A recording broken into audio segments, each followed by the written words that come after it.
Hello, my lovelies, and welcome to episode 66 of the Prosperous Yogini Podcast. And today's episode is, once again, I feel like I say this quite a lot recently, is inspired by those in my mentorship program and what's coming up for them at the moment. Because I know what is coming up for the yoga teachers that I'm working with in my mentorship program is more than likely also coming up for you. So on Monday this week, we had one of our monthly coaching calls. There are two every month. And in those coaching calls, you get the opportunity to pre-submit questions. There is normally time to go around everyone in the coaching call and check in and just see if there's any additional questions. And I also like to bring something to the coaching call, focus, something that's happening maybe in my business or in between coaching calls. Those in my mentorship programs ask me questions, either in our community space or if they're working with me one-to-one. I am also in their pocket, so WhatsApp, Voxer, voice messaging, and often something will come up with a yoga teacher one-to-one that I'm like, I want to share this with the group. And that what leads the focus for those coaching calls, and it's also what's inspiring today's podcast interview, not an interview, I'm interviewing myself, podcast episode, which is all about Instagram and using or viewing, better put, your Instagram as a business asset and the mindset shift that you may need to take in order for that to happen. So full disclosure here, I was late to the Instagram party. I was a bit late to the social media party, full stop. I was very, very resistant about social media. If you don't know, I come from a background of education. I worked as a secondary school music teacher for over 12 years and very much saw the beginning of the rise of social media and the impact that had on teenagers and phones in schools. So I definitely have that association with social media and with the advent of the phone. There is I'm going to say this quite a few times in this episode, there's light and dark in everything. There's pros and cons to everything. But I think that my experience from that previous role, that previous profession, really colored my mindset and my approach to social media within my yoga business, probably not in a positive way. So I resisted even being on Facebook for a very long time. And when the whole world was using their Facebook for business, and I could see the advantages of this, not that just that I got deadly serious about making my yoga business work and set up my first studio, I was like, I really do need to at least embrace Facebook. And then Instagram comes along and you're like, oh, I am not getting on another app and another thing to do. Okay. This was before TikTok. I mean, Pinterest. I mean, there's been Threads recently, hasn't there? By the way, I had the same response to Threads. I'm not on Threads. And if you don't know what Threads is, it's, from what I understand, it's Instagram's equivalent to Twitter. Anyway, I had the same response of Threads the other week. I was like, when I was on Instagram and everyone's sharing, I'm on Threads, have you joined the Threads party? And I'm like, I'm not doing another thing or downloading another app. So anyway, I may change my mind about Threads in the future. Who knows, right? Let's stick with the Instagram story today. But I came really late to the Instagram party as well. And there was a time on Instagram, when it around 2010, 11, 12, where you could get followers and lots of engagement. There were less people on it. Whereas nowadays, our growth, our engagement in Instagram may feel slower. And maybe one resistance that I know many people have to even starting Instagram accounts these days, because there's more users. Okay, it doesn't mean it's no longer useful. There's loads of users, there's loads of people on Instagram. And I want us to start reframing our approach, our feeling to Instagram as a business asset. Now, before I go any further into this podcast episode, I want to just highlight both the pros and the cons of Instagram and why we must never, my darling, fully rely on Instagram for our marketing and selling. I am putting those two things together, by the way, because they're not two separate things. Selling is the end result of marketing. So why you need to not have all your eggs in one basket, and particularly not in the basket of Instagram. Okay. So the first thing, if we just know what the deal is when we begin to be, this is a business asset, I know I'm going to use this to build relationships and talk to people, marketing, tell them what I do and invite them into my offers, selling. I'm going to use this as part of my marketing and selling. Then be very, very clear what it is. Okay. It is a free platform. It's free. It costs you nothing to go on Instagram, nothing to be on Facebook other than time, but it is free. All right. Now, I'm part of the old guard, right? When I had a yoga business, when social media wasn't a thing, I know I talk about this, I got a website, right? And when I went into my teacher training course and I told everyone I had a website, they were like, you have a what? You have a website? It was revolutionary. And I ran my yoga business and yoga classes without social media. Do you know what? There are people who have been in the online world running online courses before there was social media. Social media is not essential, right? But when I wanted to advertise my classes, I could talk to people for free. So it was just exchanging my time, but everything else came at a cost. If I wanted to make a flyer, print a flyer, that came at a cost. If I want to put an advert in a local paper, that came with a cost. Instagram, other than my time, is completely free. It's a free tool. It's a free marketing tool. It's a free business asset. That's what I want you to really, really grab hold of today. However, this is the other thing I want you to really grab hold of. You don't own it. Meta does. So you could be hacked and lose your account tomorrow. There are things you can do to prevent yourself from being hacked. And if you haven't got two-step authentication set up on your social media, on your Facebook, personal Facebook page, stop listening to this podcast and set up two-step authentication. The other thing I want you to just do, if you get any dodgy email from somebody claiming that they're from Meta and that someone's trying to log in your device, someone's tried to change your password, or you've been, sent a message in Messenger that you've violated community standards, right? I want you to ignore this. These are just scammers trying to get into your account, trying to hack your account. Do not click on any of the buttons, okay, in those things. Just ignore them, right? So yes, and even when you do all of those things, there is still a chance that you may be hacked, all right? So that's negative. I hear that. And isn't it just rubbish that there are people out there wanting to do that? There is light and dark in all areas of our life, right? And that is human nature. The next thing is your Instagram account, your Facebook account could just be simply deactivated, could be shut down. And who is making the decisions if you've done something wrong that the account needs to be shut down? Well, that will be the AI bots reading your account, misreading something and deciding to shut it down. And both if you're hacked or if you have your account deactivated or closed for whatever reason, getting in contact with Better and resolving this, it's not impossible. It often takes time and a lot of patience, but it's pretty hard, right? So if you have built your whole business around something you don't own, that if something goes wrong with it, you are at the mercy of Meta to resolve, that's not a great business model, okay? So don't go into mass panic now. You're like, but it's only my Instagram account where everyone knows about me. Everyone can book onto a class. Everyone can buy my online course. My whole business is based on Instagram. Don't go into mass panic, but I want you to start putting those people in your world, your community, your tribe. I want you to also collect their email.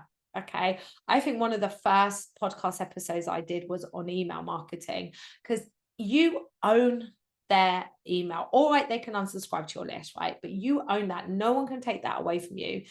If you're, depending on the nature of your business, a lot of people as well also use WhatsApp. Although I did speak to a teacher this week who'd got so many different WhatsApp groups going on, it was really overwhelming. But WhatsApp can be another good form of communication. If you are running WhatsApp groups for your classes, for example, personally, I would turn off the ability for people to comment, because I know from my experience of being on WhatsApp groups, when I see that like a group's, there's 50 messages in the group, I'm like, oh my God, I can't even cope with that. And within those 50 messages might be a message about, hey, booking for next term, but I've completely missed it. All right. But anyway, I haven't come here today to talk about WhatsApp. I've come here to talk about Instagram and using Instagram as a business asset. Oh, excuse me, using Instagram as a business asset. So now we know the rules of the game, right? We know we don't own this, right? That we've got to be fully aware that this is a free platform, but it is owned by Meta, and it could be taken away from us. It could be shut down from us tomorrow. Knowing those rules, however, and protecting myself against that by actively inviting people into a mailing list as well, just alleviates that concern. Okay. The next thing, I wrangle with this because I won't lie, I have definitely over the last 2 years upped my Instagram game. I have definitely really reframed my beliefs, my relationship with Instagram, and made endeavors to grow my Instagram account. And roughly speaking, I have double the amount of followers on Instagram. I haven't got massive followers on Instagram. I've got about just under 1,500. But I've doubled that in the last 2 years just through my endeavors. And I'll talk about what I do in my relationship with Instagram in a minute.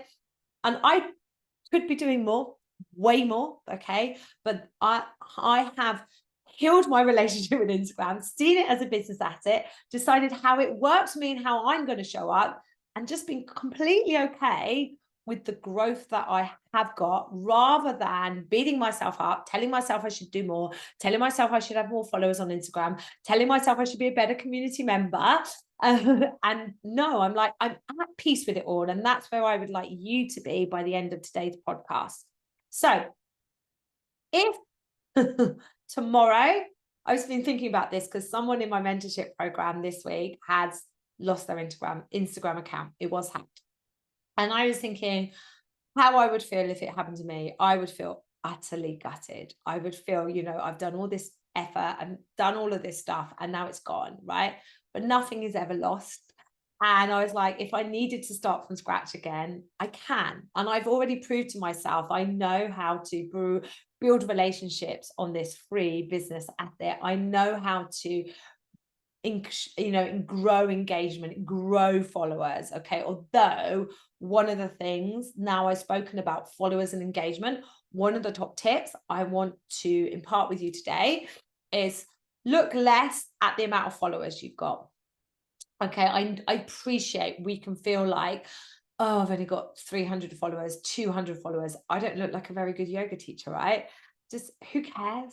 No one's judging you. The only person who's judging you on that is you. And if anyone else is, do you really want them in your business and in your life? No, right? What actually matters is engagement.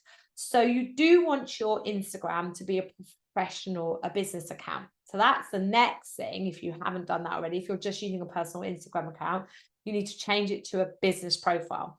In your business profile, you get your professional dashboard, and you can look at the data. You can look at how many accounts you've reached, how many new followers you've gained, how many people have engaged in your account, right? And that's what's important, is my engagement. And these numbers go up and down all the time for me. Sometimes it's in a plus, sometimes it's a negative.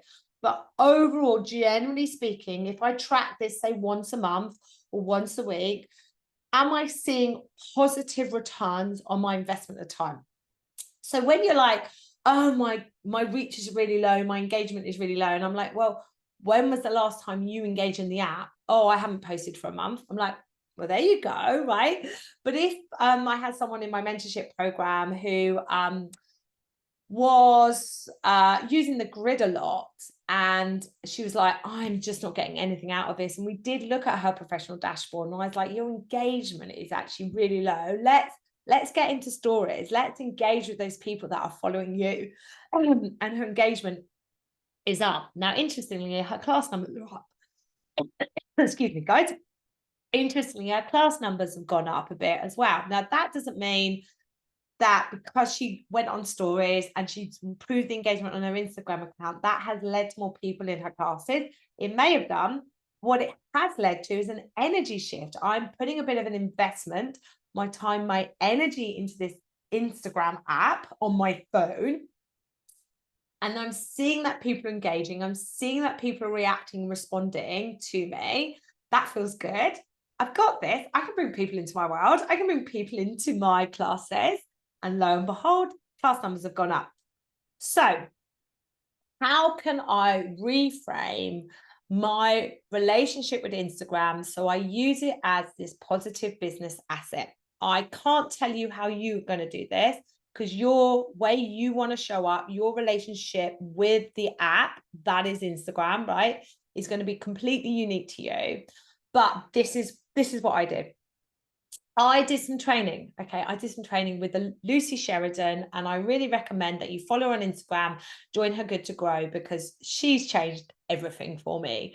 And it doesn't just stop at social media, but you know, her whole approach with the Good to Grow is using Instagram to grow your as a business asset, right?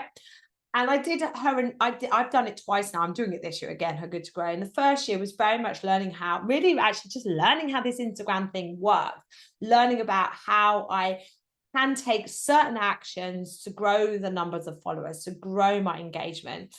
And like one of it is being a good community member, which is engaging with other accounts, following other accounts. Although, can I just caveat that? Don't come off this podcast episode and then go and follow like 200 accounts, because the AI will go, oh, that's a bit weird behavior, and question things. So anyway, just be human, right? Be human when it comes to Instagram. Just be you. But going back to that, being a good community member, following other accounts, commenting and saving and sharing other people's posts. When someone posts on your account, you know, you reply to that comment. Now, I have a finite amount of time like you do, and we've all got to choose what we want to do with our time. And I'm happy to spend a little bit of time on Instagram, but I made a decision very, very quickly early on that actively going out and actively finding other accounts to comment on, which means that their followers get to see me, which means they might bounce over to my account. I haven't got time for that. So I just do what feels completely aligned. So if I see something that I really want to positively comment on, it's got nothing to do with wanting their followers to come over to me, then I will do that. I will share, you know, all day long stuff about those in my mentorship program and my training, and then just stuff that really lights me up. So if you follow me on Instagram, I'm forever sharing the Asher House. And if you don't know what the Asher House is, he's a guy in America who's just basically rescuing loads of dogs, and I completely love him. And it's just such a happy world. And I often will share the Asher House, for example, right? There's nothing in that other than just really love it and I want to share it. But I decided early on that I wasn't going to interact with the app that way. And I knew that would probably result in a slower growth in terms of numbers, but I was at peace with it. And this is what I mean about reframing our relationship with Instagram. However, I do know that I'm quite a sociable being. I like chatting, and I do just actually like having a bit of fun and sharing me, which is generally speaking pretty positive, pretty fun, love surfing. Every now and again, you know, just like you, I'm human and I'm affected by certain things, and, you know, sharing from the wound, sharing from the scar, not the wound. I will share some personal stuff, but not loads of personal stuff. And I'm like, just at peace with this. And Instagram is going to be my party invitation to the world, my yoga party. And minute I had this, I'm like, yeah, I'm going to show up as me. And I don't care whether you like me or not, right? Because if you don't like me, you don't have to follow me. And if you want to put a negative comment on, I can delete that comment and I can block you. So that's fine. I do not have to let your energy come into my field, right? It's my party. And I'll cry if I want to. No, it's my party and you are invited. But if you don't want to come, that's fine. Or if you're going to come and be a prat, go away. Right? That's it. And it just helped me so much. And I was like, I'm going to share me and put, snippets of surfing in there and snippets of like walking my dog Pancake on the beach. And that's really interesting because that's that building relationships. So you realize that, I'm a human being just like you. I'm normal-ish, just like you. And if you wanted to come to class or train or join my mentorship program, that you've energetically seen what I'm about. And you're like, I like that. It's funny enough, I have so many people in my mentorship program that have doodle crossbreeds. And we talk about our doodle crossbreeds. And it's come from like, oh yeah, I've got a cockapoo, Amy's got a golden doodle. Oh, we have a connection. We have an energetic connection. You won't see on my Instagram account me doing sort of like lots of pictures of handstands and headstands. Now, I know you hear me say this, you're like, yeah, Amy, I can't agree more. All these people putting pictures of themselves doing headstands and handstands. Oh, I'm just sick of seeing this on Instagram. Listen, if you are a yoga teacher that totally loves, totally rocks doing headstands and handstands, and it forms such a massive part of your teaching, perhaps you've got an online course that helps people build up to the shape of headstands, that empowers them to find the confidence. I need this course, by the way, the confidence to do headstand or handstand. Yeah. This is brilliant. Share you, but that wouldn't be me. Like I can do a headstand online. I can teach handstand, but I'm not the best person at arm balances, put it that way. So there's nothing wrong with that person, like sharing those poses and sharing what they're doing. I also feel like we need to just like reframe a little bit that the human body is beautiful in all its forms. And it's so lovely to see body positive people from all cultures and all backgrounds practicing yoga on the app. And, some of that might be, people performing a handstand on a beach, like all of it. Let's just stop being so judgmental. The human body is beautiful. It's all of its forms and all of it is welcome. What it is the energy behind it. So it's not like you have to be able to do a handstand to be good at yoga, to be a real yogi, but you're using that to call out, this is what I'm about. This is what my classes are about. This is what my courses are about, right? So I want to learn handstand and I'm like, I want to train with that person. You come onto my Instagram page and you're like, you can very much see that it's me sharing my experiences of being a yoga teacher and a yoga trainer and encouraging you to step into that place of training to be a yoga teacher, being confident in your skills as a yoga teacher, and stepping into the role of the yoga boss and making this whole yoga teaching malarkey thing a yoga business as well. Anyway, so you hop on my grid and you can see what it's about. There's also a little bit of a sharing about surfing and Pancake and the odd sharing of my family life, okay? Because I'm building that relationship of this is who I am. This is what I stand for. This is how I can help you. Do you want it? This is my party. This is what I'm offering. This is the food at my party. These are the drinks at my party. Do you want it? If you think about it, let's say I'm going to do really bad examples now, but let's say you're really into like hard house music and I am playing reggae music at my party and you don't like reggae music. You don't want to come to my party, right? It's not that hard house music is bad and reggae music is good. It's just that we are energetically different in our likes and what music we are attracted to. And it's the same in your yoga business. Okay, so little few to conclude here, as well as just coming. You don't have to be your party. It can be, I don't know, what's another thing? It can be like your yoga festival, your business festival, where you just share who you are and what you're doing, how you can help people. Maybe it's like your shop front where people can come in and just peek in at what it is that you're offering. And then if they want to come deeper into your world, they need to go on your mailing list, right? Okay.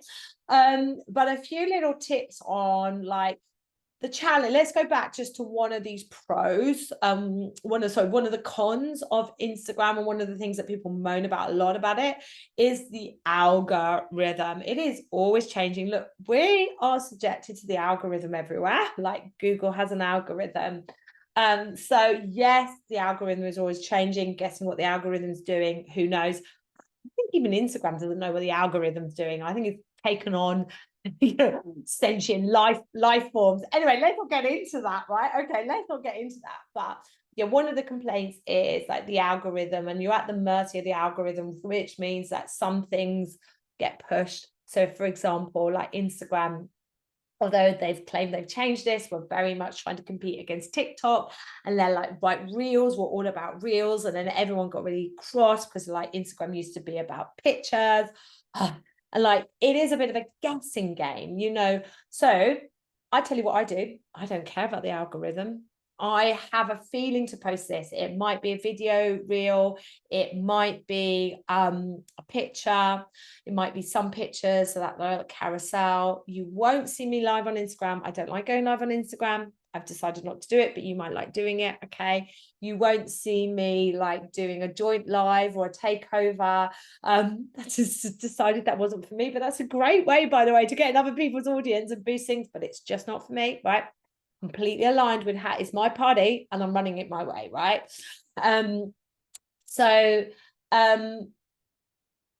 Generally speaking though, short film video content and reels, and they don't need to be you dancing and pointing. They don't need to be anything fancy. Like some of my most successful reels have been me just like on fast play, setting up a studio, for example, or I did one where I walked down to the beach where I was teaching yoga, and that was worked really well. Or taking little snips of me running my foundation teacher training course.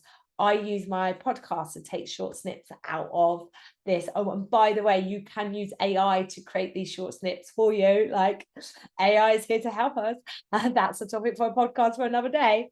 But generally speaking, if you really wanted to extend your reach beyond your followers and grow your account, reels are a part of that strategy. And I think the problem people have with reels is they overcomplicate them. They think they have to show up and talk on video, and they don't want to.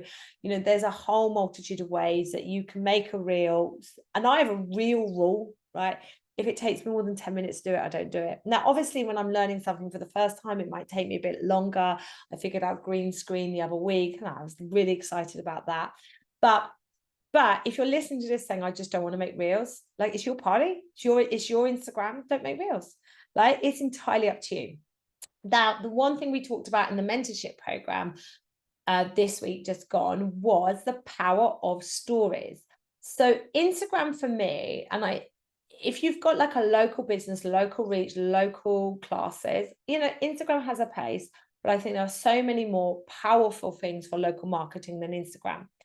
If you are an online business, or you've got some like wider offers where people might be traveling to retreats, training programs, I think it's not essential. You do not have to be on Instagram, but it really does help to have a presence on Instagram, because Instagram is really about building those relationships and connections.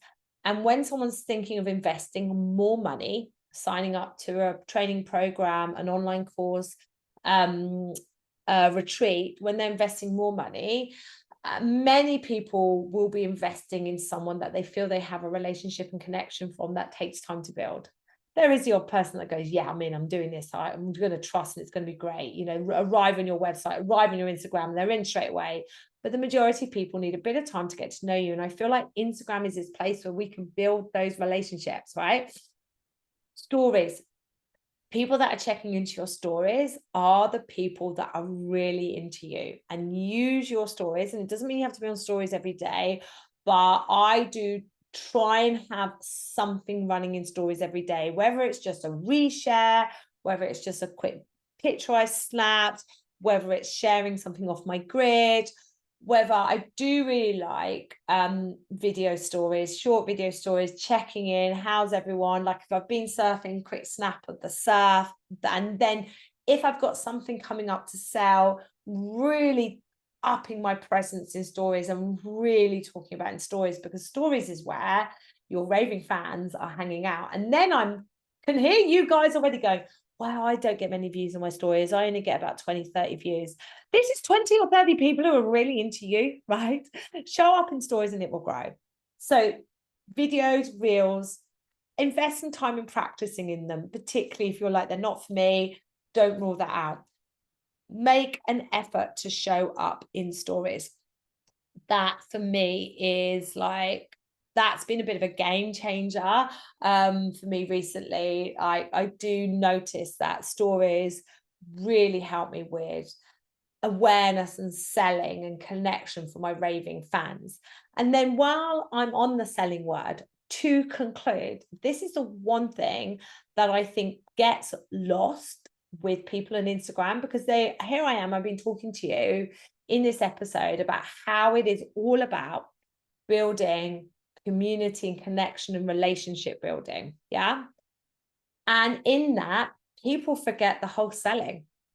And then we make these made up rules. Oh, well, you've got to have a certain amount of posts that are building community and connection and then have a selling post. And I'm like, why does it have to be separated? Why can't I have a post that is about building community connection and then have like a PS, I can help you. PS, this is how I can help you. And I think we need to get more into the habit every time, or pretty much every time we show up on Instagram, that this is who I am. This is what I'm about. Non-attached. I don't care if you like me or not, right? Because actually, if you have some people who are unfollowing you or not liking you or, leaving your account, I think that's a good thing, because it means you're also drawing in and calling in the people that do like you, right? You can't please everyone. But we forget the book here, call to action, sign up here, join my mailing list, for example, like get those followers onto something that you own. And then to finish, in amongst all of this, you may be thinking, well, how often should I turn up to Instagram and should I batch my content? I'm going to say, I can't answer that. It depends on you. So I don't batch my content. It does not work for me. If I batch my content, and you see that 30 days planning, 60 days, 90 days planning, if I batch my content, honestly, the stuff I created a week ago feels out of date and unaligned with me. I'd stop batching my content. I actually don't think I've ever batched my content. I tried, it didn't work. And I was like, it's not for me. I'm much better receiving and responding and like having a bit of a rhythm, but within that, some flexibility. But batching content for you might be really aligned, really soothe your nervous system. You feel like, I've done that, I'm happy with all of that. And please do batch your content if it works for you. Then how often should you turn up on Instagram? I don't know, right? Honestly, again, it's what is energetically aligned for you. And in amongst all of that, please, please, please give yourself time to be human. There are so many people I work with that have put themselves on punishing like social media schedules. And I'm like, what is this? Like, stop. You don't want to do it. You're resisting it. You're resenting it. So if you're resenting it, you've got to review it. Okay. Because if you're resenting it and you're turning up from a place of, I have to do this and I need to do this, that is so different too. This is my party. Do you want to come along? I'm excited to be here and just be here for a moment, share with you and come off, for example, right? I mean, we talk about energetic minimums, like what are your energetic minimums? What could you realistically, based on all the other stuff that you have going on, what could you realistically, energetically do as a minimum? And even within that energetic minimum, like, oh, if life happens and you didn't post for some time and you didn't show up in stories for some time, it doesn't matter. You can always come back, okay? And when you come back, you don't even have to announce, oh, hey, sorry for radio silence. You're like, hey, I'm back. The party's back on. Like, I went on holiday, but the party's back on. I wasn't very well, but the party's back on, okay? I could tell you, well, aim to be on your grid 3 times a week, aim to be in your stories every day. That's a good minimum. I could tell you that advice is out there. That's not secret, but that may not work for you, my darling. And I don't want to say you need to do that and it's not right for you. I want you to think, I am building my relationship with Instagram as my business asset. I'm going to show up my way and I'm going to be energetically aligned with what I'm doing and allow it to be that. Now, look, if you want to be an influencer and you want to make money from your account, then, you're going to have a different intention behind that. And if you're like, well, Amy, I don't want to be an influencer. An influencer is bad. And plus they've got thousands of followers. I was listening to some training the other week where they were talking about people with micro accounts, so those between 1 and 10,000 followers, who brand specifically want to work with them because they have small engaged counts, because their story views are high and they've been showing up in stories. So look, never say never. This is a free marketing platform that has a world of possibility if we have a fun, relaxed approach to it. Okay, we don't own it, so not all our eggs are in that basket, and we're not spending all our time. We're not spending all the time that we have marketing on Instagram because we're at the mercy of the algorithm, right? But all of that aside, this is just a free place where I can turn up, build relationships, tell people who I am and what I stand for, how they can work with me, and have some fun. That changes everything. All right, my darlings, that is like a little bit of a snippet of like the support you get in the mentorship program. Their self-paced study module, the business of teaching yoga, has a whole section on Instagram, and I'm always updating that because Instagram's always updating. Not just that, as well as sort of support within our coaching calls around using social media. I popped into the community space and I shared screenshots of my stories and explained how I was using my stories to build connection and sell. This going on all the time. So look, you can continue to figure this all out alone. It's fine, yeah, right? It is the hard way. Imagine if you only did your yoga practice all by yourself and never got the input from a teacher. It'd be really hard, wouldn't it? And so many yoga teachers run their yoga business this way. And I really want this to stop. Like, I've stopped being a bit polite about this now. I'm like, come on, guys. Like, the yoga industry is a multi-billion-dollar industry, a multi-billion-dollar global industry. The wellness industry is trillion-dollar, and it is just growing and growing and growing, right? And when we yoga teachers, who happen to be mainly female, right, are there finding it hard to make money and complaining that there's all these people that don't care about yoga, but they're making loads of money off the industry. I'm like, stop. It's like, stop. Hammer time. Stop. You have the power not to do anything about those people, right, who may not be qualified as you are, care about yoga, but happen to be making money out of the yoga industry. You can't do anything about that, but you can do something about you and your yoga business, right? You can invest in you. You can join my mentorship program. The doors open on the 12th of October. It's really important, guys, that you get your name on the wait list. There are 2 options, okay? From now on, this is how it's running. You can come in at option 1, which is brilliant, which is the monthly live calls. There are 3 a month, 2 coaching calls, 1 teaching clinic. So I am helping with you with running your business and the hat of being a yoga teacher. There's a community space where you can ask questions in, and I'm in there all the time supporting those people. And there is all the self-paced study stuff, which is the 6 module, really in depth, the business of teaching yoga. There's also my leverage course, which tells you everything you need to know about getting started online, the art of teaching yoga, and my 100+ class yoga library. Okay, all of that is included in the option 1. Option 2 is all of that wonderful stuff. Plus, you get me in your pocket for 6 months. We work together one-to-one. We do a one-to-one call at the start of the 6 months.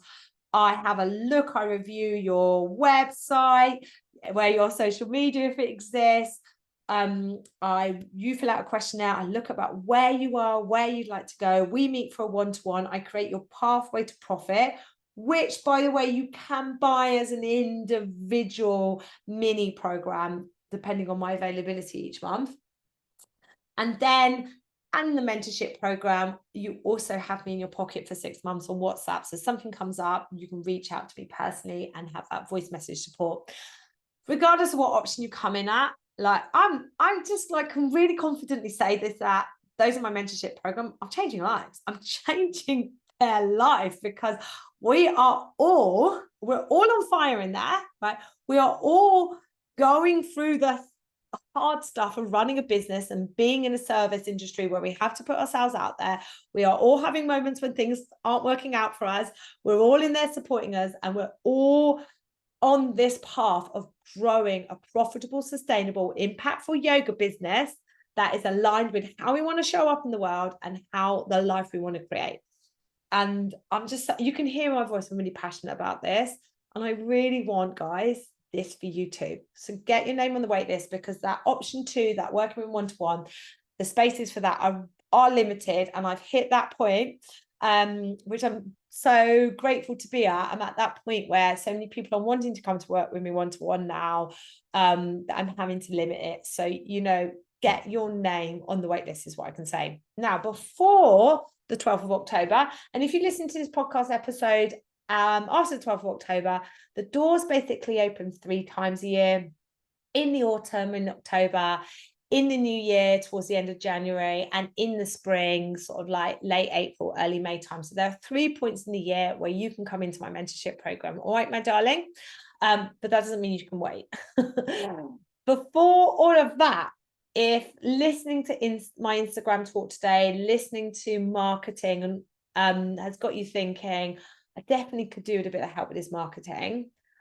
Sunday, the 24th of September, 6 p.m. to 8 p.m, I'm doing my 2-hour magical marketing masterclass. I'll put the link in the show notes as well. It's only £33, and you may have some questions about Instagram that you want to ask, and I'll be answering them as part of that masterclass. I'll also be helping you find that really unique, aligned way for you to show up, talk to people, because that's what marketing is. Oh, so much to say. I've got so much to say. Magical marketing masterclass. I'm going to change the name next time, because I've turned it into a tongue twister. So when I do show up on my Instagram stories, I've been stumbling saying that, and I just owned it the other day. I was like, oh, it's like a tongue twister, because I show up on Instagram not as my perfect self, that doesn't exist, but I show up as myself. Was a good one today, wasn't it? All right, my lovelies, I will see you all next week.